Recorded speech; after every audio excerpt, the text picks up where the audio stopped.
Elena Vasquez walked through the docking corridor with her hands in her jacket pockets. She had just landed her small freighter at Zeta Station, the same as she did every 3 months.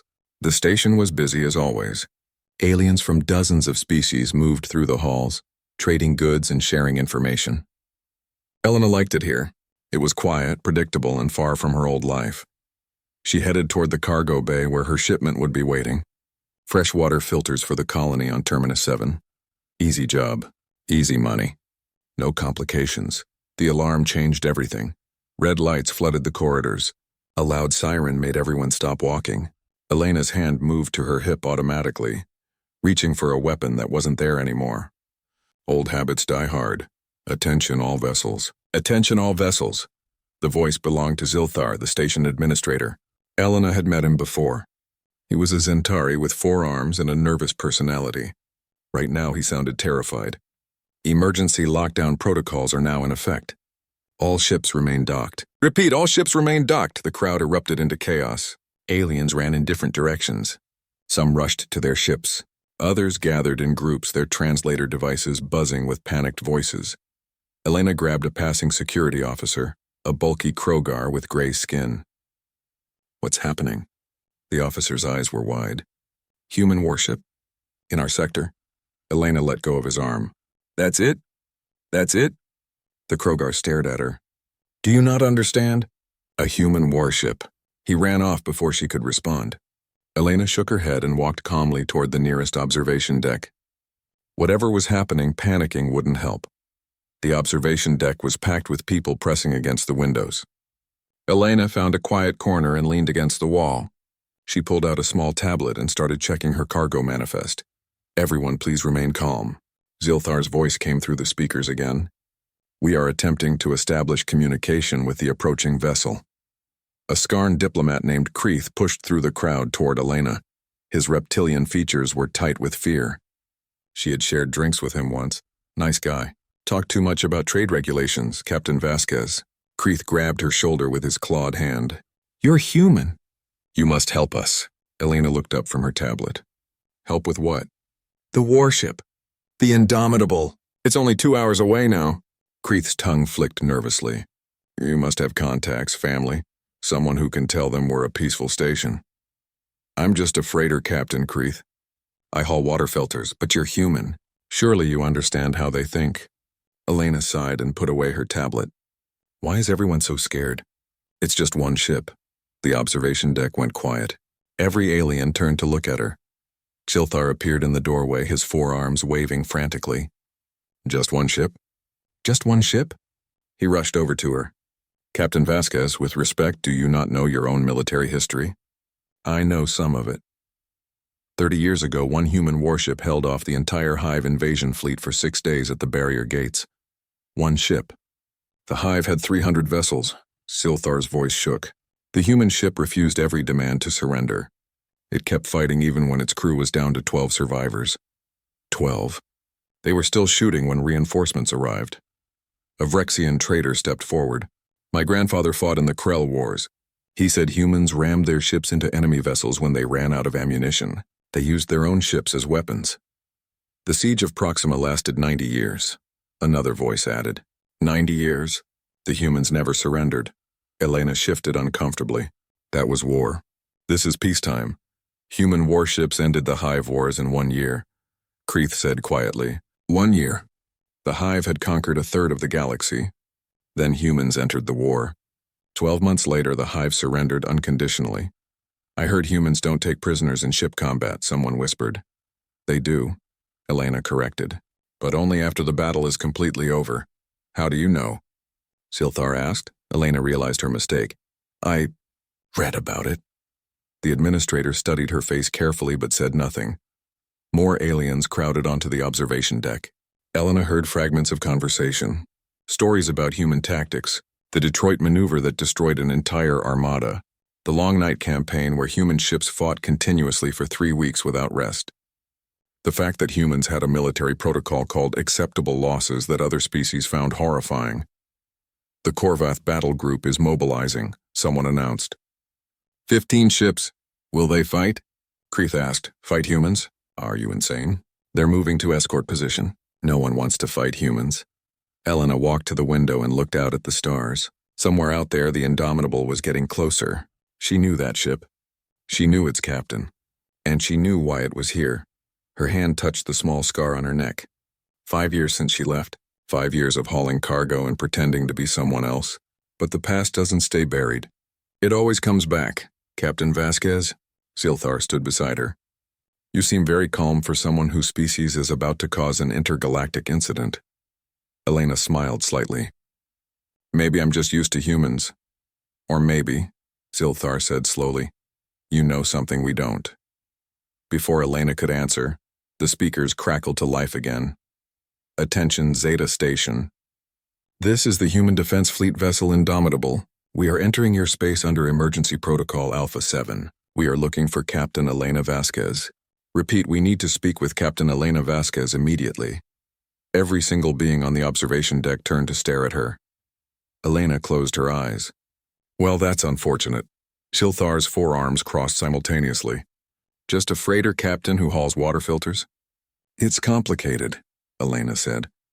The alarm continued to blare as the Indomitable came closer. Zilthar led Elena to the station command center. His forearms moved nervously as they walked. Behind them, Kreeth and 3 other diplomats followed closely. Word had spread fast. The human freighter captain wasn't just any human. The command center was chaos. Screens showed ships undocking from every available port. Cargo vessels, passenger ships, even military escorts. Everyone wanted to leave before the Indomitable arrived. Why are they calling for you specifically? Zilthar asked as he sat at his main console. Like I said, it's complicated. Elena leaned against a wall watching the evacuation on the screens. A Quellan officer spoke up from his station. Captain Vasquez, forgive my directness, but we need to understand the situation. Human warships don't enter neutral sectors without serious reason, and they certainly don't broadcast names of specific individuals. Elena was quiet for a moment. Then she sighed. Fine. I used to work for the Human Defense Fleet. Long time ago. Doing what? Kreeth asked. Logistics, supply chains. Boring stuff. Zilthar pulled up a search on his computer. His eyes widened as he read. There are 14 Elena Vasquez entries in the public Human Defense Fleet records. 13 are low-level officers. But one. He looked at her. One is Vice Admiral Elena Vasquez, decorated hero of the Frontier Wars, commander of the 3rd Fleet, retired 5 years ago after the incident at Kelmar Station. The room went completely silent. Vice Admiral? Kreeth's voice was barely a whisper. Elena rubbed her face with both hands. Ex-Vice Admiral, I retired. I'm a civilian now. You commanded the 3rd Fleet? The Quellan officer said slowly. That's 60 warships. 60? 63, actually. Elena walked to the window overlooking the docking bays. But like I said, I retired. Zilthar stood up from his chair. Why would someone with your rank retire to haul cargo? Personal reasons. The Kelmar Station incident was classified. Zilthar continued, reading from his screen. All records sealed. But there were rumors. Something about a choice you made, a decision that saved billions but cost thousands. Elena's jaw tightened. I don't talk about Kelmar. Forgive me, Admiral. Captain, just Captain. Captain Vasquez. Zilthar corrected himself. If you know why the Indomitable is here, you must tell us. We have 15,000 civilians on this station. Elena turned to face them. I don't know for certain, but human warships only enter neutral territory under 3 conditions: military threat, rescue operation, or retrieval of lost humans. Retrieval? Kreeth asked. When humans go missing in space, the defense fleet comes looking. Always, without exception. Elena crossed her arms. Has any human colony or ship in this sector gone dark recently? The Quellan officer checked his console. His face changed. Oh no, oh no, no, no. What is it? Zilthar rushed to his side. Haven's Edge, the human colony on the 4th planet of the Tarsus system. It stopped transmitting 2 days ago. I thought it was just a communication malfunction. Elena's expression turned cold. How many humans live there? According to the registry, 50,000, mostly families. Agricultural colony. The temperature in the room seemed to drop. Elena pulled out her tablet and began typing rapidly. What are you doing? Kreith asked nervously, checking the timeline. If Haven's Edge went dark 2 days ago, the defense fleet would have been notified within hours. They would have sent the nearest warship immediately. She looked up. The Indomitable was probably 3 days away at maximum speed, which means they've been pushing their engines hard to get here. Why call for you? Silthar asked. Because I know this sector better than anyone in the fleet. I spent 7 years mapping every system, every trade route, every hiding spot between here and the frontier. Elena's fingers moved across her tablet. They need local intelligence, they need it fast, and they know I can provide it. Will you help them? The Quellan officer asked. Elena looked at him like he was insane. 50,000 humans are missing. Of course I'll help them. But you retired. You left that life behind. Some things you don't retire from. Elena's voice was hard. If humans are in danger, every human responds. That's not military protocol. That's who we are. Silthar pulled up another screen. The Indomitable is broadcasting updated messages. They're providing tactical information about Haven's Edge, grid coordinates, last known status, and... He paused. And they're requesting cooperation from all species in the sector. Translation: Stay out of our way, Elena said. There's more. 3 additional human warships have entered the sector from different jump points. The Valiant, the Defiant, and the Relentless. 4 warships, Kreith whispered. 4 human warships in one sector. Elena smiled without humor. That's not an investigation force, that's a battle group. Will they attack the station? Someone asked fearfully. No. But they're preparing for a fight with whoever took those colonists. Elena began walking toward the door. I need to get to my ship. I have equipment there that will help. Wait. Silthar blocked her path with 2 of his forearms. Tell us the truth. How dangerous is this situation? Elena looked at each person in the room. You want to know why everyone fears human warships? I'll tell you. It's not because we have better weapons. Plenty of species have powerful ships. It's not because we're more numerous. We're actually a relatively small population. She stepped closer to Silthar. It's because humans don't know when to quit. We lost the siege of Proxima 3 times. 3 times the enemy broke through our defenses. 3 times they thought they won, and 3 times we took it back. 90 years of fighting. We never surrendered. That's insane, Kreith said. That's human. Elena moved past Silthar. The Detroit maneuver? That's what we call using our own dying ship to ram 6 enemy vessels simultaneously. We won that battle. The Hive Wars? We lost 70% of our military in the first 6 months. We kept fighting. We won. She stopped at the door and looked back. So here's your answer. If someone took those 50,000 colonists, they just made the worst mistake of their existence, because 4 human warships are now hunting them, and humans don't stop. We don't compromise, we don't forgive. We just keep coming until our people are home. Elena left the command center. Behind her, the aliens stood in shocked silence. Silthar finally spoke. Contact the Indomitable.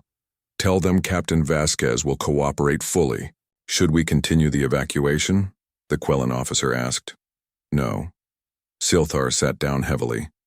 If the humans wanted to harm us, we'd already be dead.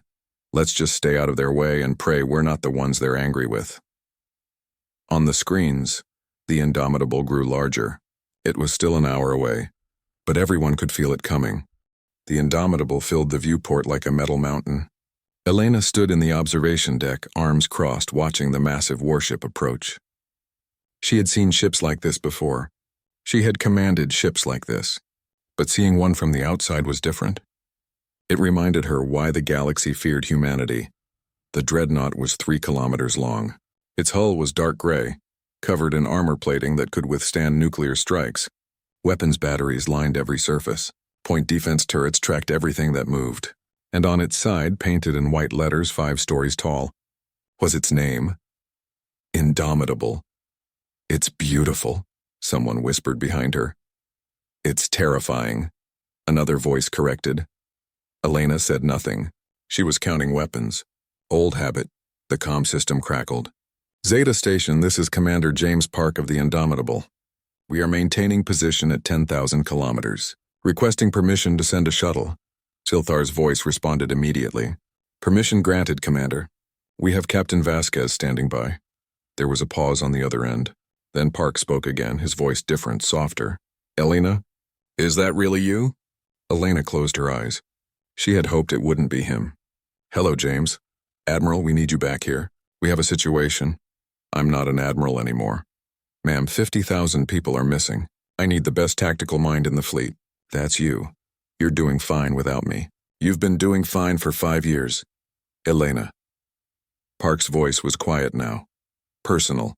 The professional tone was gone. Please, I wouldn't ask if it wasn't critical. Elena looked at the warship outside. She thought about Haven's Edge. 50,000 people, families, children. She thought about Kelmar Station.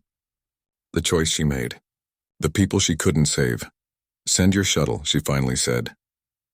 20 minutes later, Elena walked through the docking tube into a military shuttle. 2 Marines stood at attention as she entered. They wore full combat armor. Their weapons were ready. This wasn't a diplomatic mission. This was war preparation. The shuttle pilot nodded to her. Admiral Vasquez, good to see you again. Lieutenant Chen, still flying like you're trying to break the ship? Chen grinned. Only way to fly, ma'am. The shuttle launched and crossed the space between the station and the Indomitable in 3 minutes. Elena watched through the window as the warship grew larger. She could see the launch bays opening. Fighter craft on standby. Everything about the ship screamed readiness. The shuttle docked inside the main hangar. As the door opened, Elena stepped out and stopped. The entire hangar crew was standing at attention. Hundreds of sailors and Marines in perfect rows. And walking toward her through the middle was Commander James Park.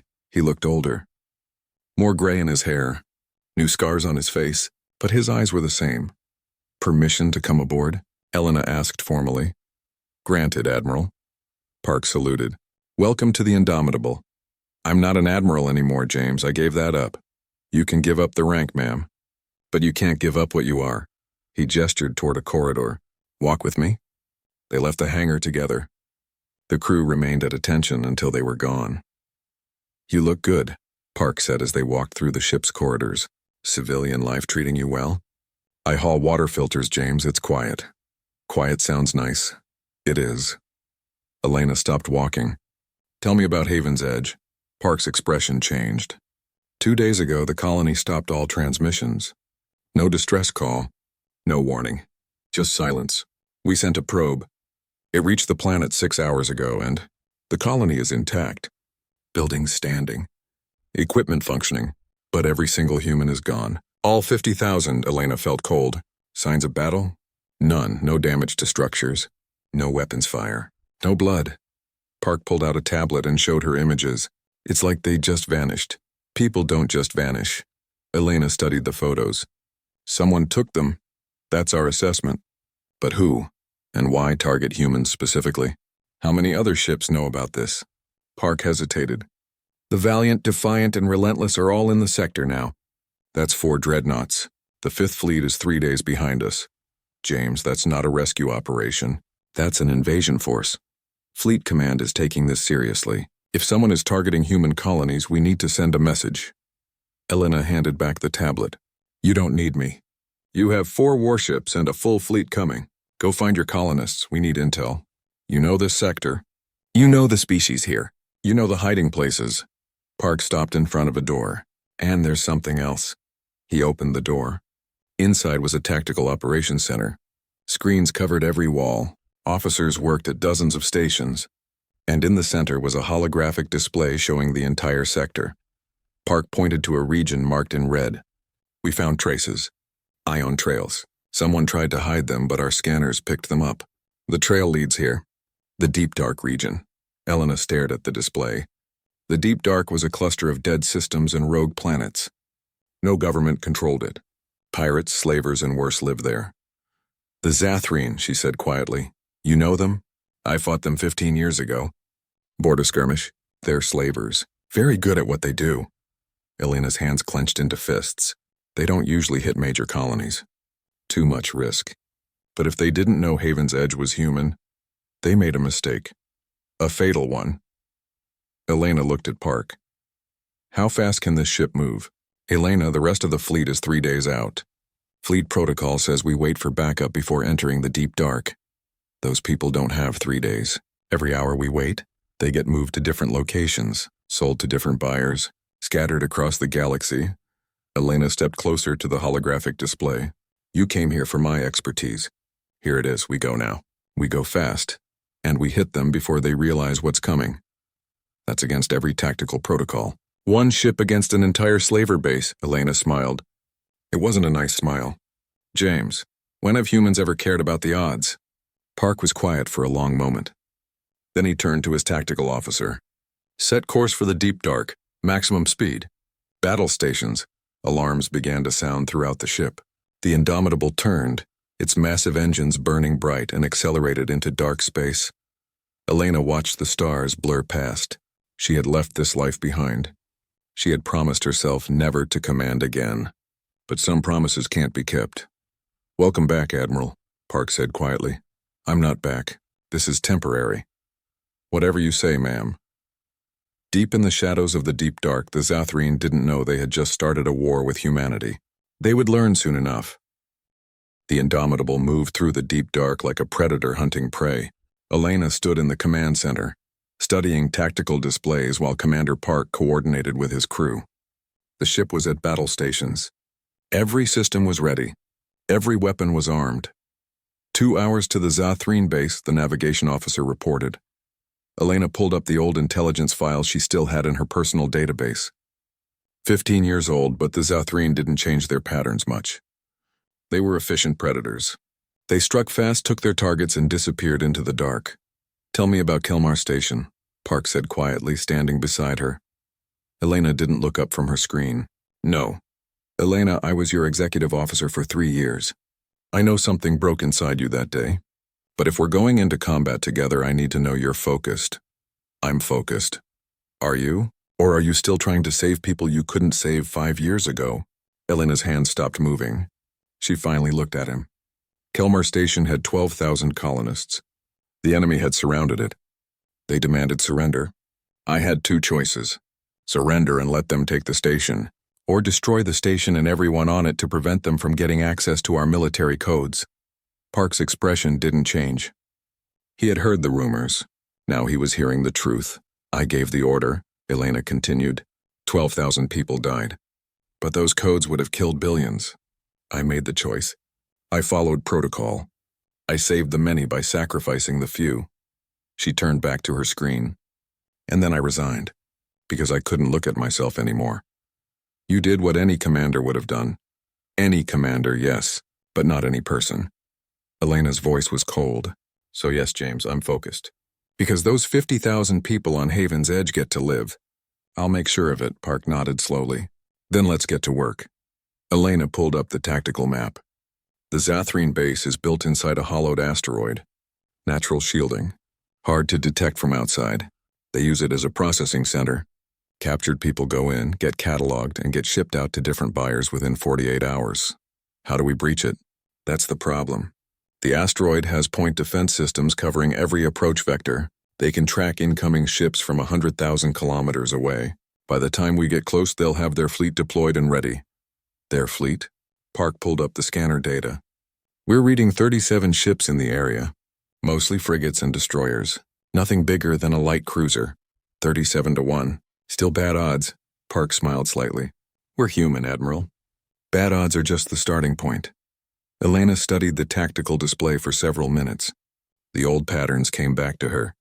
The way she used to think during the wars, reading the battlefield like a puzzle, finding the angle no one else saw. Their defense grid has a blind spot, she said suddenly. Where? Here. She pointed to the spinning asteroid. The northern pole. It's covered by overlapping defense fields, but there's a 3-second window during rotation where the fields don't quite touch. 3 seconds. You want to fly a 3-kilometer warship through a 3-second gap? No, I want to fire through it. A concentrated barrage. Everything we have. straight into their command center. Park studied the plan. If we miss, we give away our position and they deploy their entire fleet. We won't miss. Elena, that's an impossible shot. For most species, yes. But Lieutenant Chen is still our pilot.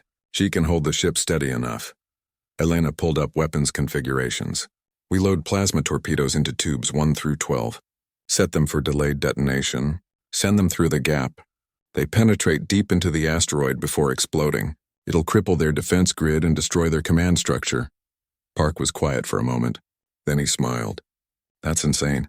That's human. I love it. But what about their fleet? That's where it gets interesting. Elena zoomed in on the surrounding space. The asteroid is surrounded by debris, old ship hulks, minefields. It's a defensive nightmare, but it also means their ships have to navigate carefully. You want to use their own defenses against them. Exactly. We don't engage their fleet directly. We maneuver through the debris, make them chase us, let them trigger their own mines. Every ship we force into a mistake is one less ship shooting at us. Park called over his tactical officer. Get Lieutenant Chen up here and prep the torpedo tubes. We're going to do something stupid. When Chen arrived, Elena explained the plan. The pilot listened carefully, her eyes widening. 3 seconds? Chen asked. Admiral, with all respect, that's impossible. You said the same thing during the Meridian campaign. You made that shot. That was different. That was a moving target through an asteroid field while being shot at. And this is easier. The gap doesn't move. Just the window of opportunity. Chen looked at Park. The commander nodded. Your ship, Lieutenant. Think you can do it? The pilot studied the tactical display. Her fingers moved through the air, calculating angles and timing. Finally, she grinned. I can do it. But the torpedo crews better be perfect, no delays. No hesitation. They will be, Park said. He activated the ship-wide comm. All hands, this is Commander Park. We are about to engage a hostile force. They are holding our people. Our families. Our children. We are going to get them back. No matter what it takes, this is what we do. This is who we are. Battle stations. This is not a drill. Throughout the ship, thousands of sailors rushed to their positions. Weapon systems powered up. Shields reached maximum strength. The Indomitable transformed from a moving vessel into a war machine. Elena felt something stir inside her. Something she had buried 5 years ago. The certainty, the cold calculation, the acceptance that some people might die so others could live. She had hated that part of herself, but right now she needed it. Approaching optimal firing position, Chen announced. 90 seconds, all tubes loaded, the weapons officer reported. Torpedoes armed and ready. Elena watched the countdown. Park stood beside her, his face calm. Around them, the crew worked with perfect precision. This was what human military training created. People who could face impossible odds and still function perfectly. 60 seconds. The Zathrine base appeared on the main viewer, a massive rotating asteroid covered in weapons and shields. Around it, the 37 enemy ships were patrolling in standard defensive formations. They didn't know the Indomitable was here. Not yet, 30 seconds. On my mark, Elena said quietly. Her voice was steady. Fire all tubes. Then take us into the debris field at maximum combat speed. 15 seconds. Park looked at her. For a moment, they were just two old friends, preparing to do something dangerous together. 10 seconds, Chen's hands moved over her controls with perfect precision. 5. The torpedo tubes aligned with the target. 3. The gap appeared in the defense grid. 2. Everything went silent. Fire. 12. Plasma torpedoes launched simultaneously. They crossed 100,000 kilometers in seconds, threading through the impossible gap in the shields. They penetrated deep into the asteroid before anyone could react. Then they exploded. The Zathrine base lit up like a small sun. Secondary explosions rippled through the structure. Defense systems went offline. Command centers vaporized. The asteroid shuddered. Direct hit, the weapons officer shouted. Their defense grid is down. Here they come, Park said calmly. The 37 enemy ships turned toward them, weapons hot. Elena smiled. Now we dance. Chen, take us in. The Indomitable dove into the debris field. The real battle was about to begin. The Indomitable twisted through the debris field like a fish through water. 37 Zathrine ships chased behind, their weapons lighting up the darkness. But Elena had fought in worse conditions, and she knew something the enemy didn't. Humans were very good at chaos. Incoming fire from multiple vectors, the tactical officer called out. Return fire on targets of opportunity, Park ordered. Don't stop moving. The warship's point defense systems came alive. Hundreds of small turrets tracked and destroyed incoming missiles. Larger cannons fired back at the pursuing ships. 2 Zathrene frigates exploded as plasma rounds tore through their hulls. 2 down, Elena said calmly. 35 to go. Chen, there's a mine cluster at bearing 270. Take us through it. Through it, ma'am? Our shields can take the hits. Theirs can't. Chen grinned and pushed the ship toward the mines. The Indomitable's shields flared as old explosive devices detonated against the hull. Behind them, 3 Zathrene ships weren't fast enough to change course. They hit the mines at full speed. Massive explosions lit up their reactors. 32 left, Park noted. The ship's comm system suddenly crackled. An angry voice spoke in translated Zathrene. Human vessel, cease your attack immediately. We are protected by sector neutrality laws. You have no authority here. Elena grabbed the comm. This is Vice Admiral Elena Vasquez of the Human Defense Fleet. You are holding 50,000 human citizens against their will. Return them immediately and we might let some of you live. There was a pause. Then nervous laughter. Vice Admiral? The one from Kelmar Station? We heard you went insane, killed your own people. Elena's face showed no emotion. I made a choice. 12,000 died. Today you're going to learn what happens when I choose violence instead. She cut the comm. Park raised an eyebrow. Dramatic. They needed to understand their situation. Chen, take us around the asteroid's southern hemisphere. There's a shipyard there. Old construction frames. Lots of metal. What are you thinking? Park asked. Elena pulled up a schematic. They're chasing us in a tight formation, trying to use numbers to overwhelm our defenses. But tight formations have a weakness. One good explosion takes out multiple ships. We don't have weapons that powerful. No, but they do. Elena pointed at the shipyard. See those fuel tanks? Each one contains enough plasma to power a station for a year. If we rupture them, Park understood immediately. You want to create a chain reaction, big enough to take out everything in a 3-kilometer radius. We'll need perfect timing. I'll handle the weapons, Park said. He started calculating firing solutions. The Indomitable raced toward the shipyard. The Zathrene fleet followed, their ships firing continuously. The human warship's shields were holding, but they wouldn't last forever. Approaching the yard, Chen announced. 30 seconds to optimal position. All ships are following us, the tactical officer confirmed. They're maintaining pursuit formation. Elena watched the tactical display. The enemy ships were packed together, trying to maximize their combined firepower. It was a standard fleet tactic. It would have worked against most opponents, but most opponents weren't human. Mark, Elena called out. Park's fingers flew across his weapons console. A single plasma round launched from the Indomitable's main cannon. It was a perfect shot. The round punched through a fuel tank's outer shell and ignited the plasma inside. The explosion was beautiful and terrible. A wave of energy expanded outward, catching the pursuing Zathrene ships before they could scatter. Shields overloaded. Hulls melted. Secondary explosions rippled through the fleet as ship after ship was consumed. When the light faded, only 7 Zathrene vessels remained. 7 to 1, Park said. Much better odds. Finish them, Elena ordered. The Indomitable turned to face the surviving ships. It was no longer running. No longer dodging. It was a predator facing wounded prey. The battle lasted 4 minutes. The human warship's superior weapons and shields overwhelmed the remaining Zathrene vessels. They tried to run. They tried to fight. Neither worked. When the last ship exploded, space fell silent. All enemy vessels destroyed. The tactical officer reported. Area is secure. Good work, everyone, Park said. Then he turned to Elena. Now the hard part. Finding our people.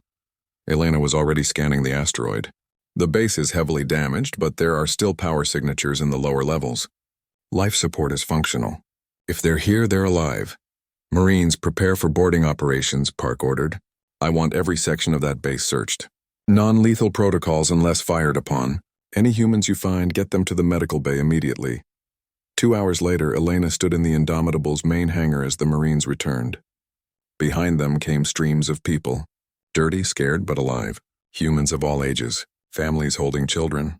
Elderly couples supporting each other. The colonists from Haven's Edge. A small girl, no more than 7 years old, walked up to Elena. She looked up with wide eyes. "Are you a soldier?" Elena knelt down to her level. "I was. A long time ago. Did you come to save us?" "Yes, we did." The girl hugged her suddenly. Elena froze for a moment, then gently hugged her back. Other colonists began to crowd around, thanking the crew, crying with relief. Park approached with his medical officer. "Preliminary reports show all 50,000 are accounted for. Minor injuries only. The Zathreen hadn't processed them yet. We got here in time." Elena stood up slowly. "Good. There's more. We found records in their database. The Zathreen have been operating in this region for 20 years. They've taken thousands of people from dozens of species, sold them across the galaxy. What do you want to do?" Park's expression hardened. "We send a message. Every slaver operation in this sector needs to understand what happens when you touch humans." "Or their neighbors," Elena nodded. "I agree, but that's a job for the fleet. Your 4 dreadnoughts plus the 5th fleet. Enough firepower to clean out every criminal operation in the deep dark." "And what about you?" Park asked quietly. "Will you stay? Take back your command?" Elena looked at the colonists. At the children playing despite their ordeal. At the families reuniting with relief and joy. She thought about Kelmar Station. About the choice she made. About the weight she had carried for 5 years. "I can't go back to what I was," she finally said. "That person made terrible choices, even if they were necessary. But maybe I don't have to be that person. Maybe I can be something else. A freighter captain? An advisor? Someone who helps from the outside. No command. No direct authority. Just intelligence and tactical support when needed." Park smiled. "The fleet could use someone like that. And it would keep you close enough to help when situations like this arise. Then that's what I'll do." 3 days later, Elena stood on the observation deck of Zeta Station again. Outside, the 4 human dreadnoughts were preparing to depart. The 5th fleet had arrived, bringing the total human military presence to over 200 warships. The largest fleet deployment in the sector's history.